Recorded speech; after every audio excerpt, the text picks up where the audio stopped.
Let me ask you something that most people in your life will never ask you directly. If you took 3 weeks off tomorrow, what would happen to your business? Not a long weekend, not a vacation where you're still answering text at the pool. A real 3 weeks where you're completely unreachable. Phone off, nobody can get to you. What breaks first? If you sat with that question for 30 seconds and something came to mind immediately, you already know what we're going to talk about today. Why does it matter? Owner dependence is one of the most common issues I work through with industrial business owners, and it's also one of the most misunderstood. Most owners think of it as a personal habit. They know they're involved too much. They have told themselves for years they need to delegate more, and then Monday comes and they're back on the floor setting up a job because nobody else knows how. But owner dependence is not just a management habit, it's a stability and financial issue. Every function that only you can perform is a function the business cannot execute without you, and that concentration of knowledge, relationships, and judgment has a dollar value attached to it. Not in a good way. It represents risk, and risk reduces value.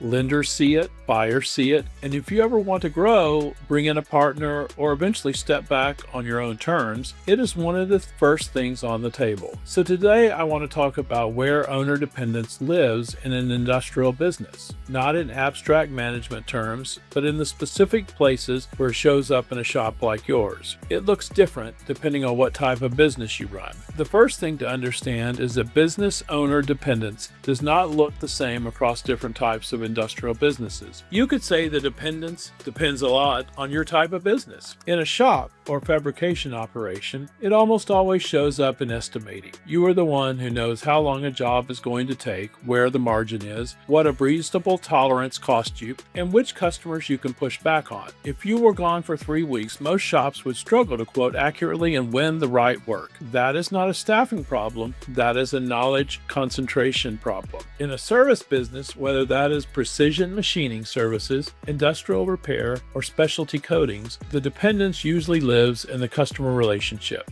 The contract may be with your company, but the relationship is with you personally. Customers call your cell, they ask for you by name, they give you flexibility that they may not give someone else. That trust took years to build, and it does not automatically transfer. In a distribution business, it often shows up in supplier terms and pricing. The favorable rates that you have today, the priority you get when supply is tight, the credit terms that took a decade to negotiate, those are frequently tied to your personality and you personally, not to the entity. A new owner or even a new manager within your organization would often have to rebuild those from scratch. In a shop that has developed recurring customer relationships, like a sheet metal shop serving a handful of HVAC contractors, the dependence can be invisible for years. Business comes in, things run smoothly, and then the owner takes a month off for a health issue, or suddenly everyone realizes that the repeat customer relationships were being maintained through personal contact that nobody else was making. None of these situations as a failure, they are how small businesses get built. A founder who is deeply embedded in their business is usually the reason that business is successful and even exists in the first place. But it is worth knowing where your personal involvement is carrying the operation, because that is where the planning and some modification may need to happen. Now let's look at what it looks like on the floor. Even if you understand your business type, owner dependence can be harder to see when you're standing in the middle of the shop. So let me walk you through the shop